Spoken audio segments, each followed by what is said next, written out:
Guys ഞാനിവിടെ ഉണ്ടാക്കിയിരിക്കുന്നത് ഒരു JCB അല്ല, മുന്നോട്ട് പോവും പുറകോട്ടും വരും.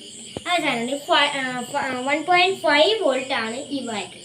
അതിൽ പ്രവർത്തിക്കുന്ന എൻ്റെ ഒരു മോട്ടറാണ് അത് വെച്ചിരിക്കുന്നത്. ഞാൻ ഒന്ന് ഓടിച്ചു നോക്കാം.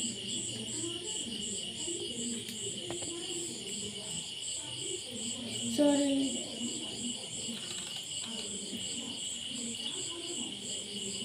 കണ്ടോ ഗൈസ്, മുന്നോട്ട് പോകുന്നുണ്ടോ? ഇവിടെ നോക്കിയാൽ നമുക്ക് വ്യക്തമായിട്ട് അറിയാം ഇത് ഫ്രണ്ടിലോട്ട് പോകുന്ന കാര്യം.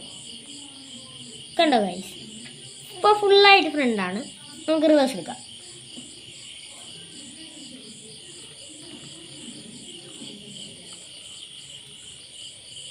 കണ്ടോ ഗൈസ്, കണ്ടോ കണ്ടോ? നിങ്ങൾക്ക് ഇഷ്ടപ്പെട്ടെങ്കിൽ ലൈക്ക് ചെയ്യൂ, ഇഷ്ടപ്പെട്ടില്ലെങ്കിൽ ഡിസ്ലൈക്ക് ചെയ്യൂ.